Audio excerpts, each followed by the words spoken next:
Deep vein thrombosis can be fatal, so what are the warning signs? Let's find out in tonight's Ask the Doctor with Dr. Robert Merchant of the Reno Vein Clinic. So nice to have you back on the newscast. Yes, thank you. Well, let's talk about this. What is deep vein thrombosis anyway? Deep vein thrombosis occurs when a blood clot forms in the veins in the deep system in the legs.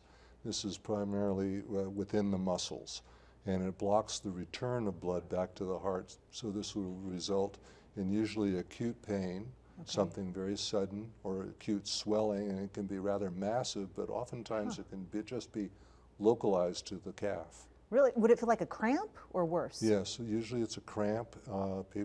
People can't walk naturally. Every time they take a step, they'll feel a pain in their calf, and it can be pretty debilitating. So at what point do you go in and see a doctor, or do you go straight to the ER? Okay, if you develop sudden swelling, sudden pain in the calf, that's not related to, say, stepping off a curb and feeling a pop. That could be a muscle problem.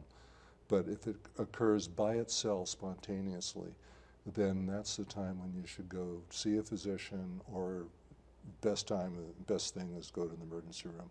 Okay, so what are some things we can all be doing on a regular basis to try to prevent this from happening? Well, just be cautious to find out if you have a family history of this. Okay. This can develop in up to about 10% of our population, where there's a predisposition genetically for this. So if you're aware of this, there are things that you can do, especially young women who are considering alternative birth control measures. Oh. Be cautious and discuss this with your physicians. There are some safer treatments and alternatives for that. Okay, good information. Thank you so much. And if you have questions about varicose veins, venous hill, anything like that, he'll be here until 6 o'clock tonight as well. Call 858-2222. Dr. Merchant, thanks so much. My pleasure. Thank you. Home prices in our area have been rising steadily for the last few years, but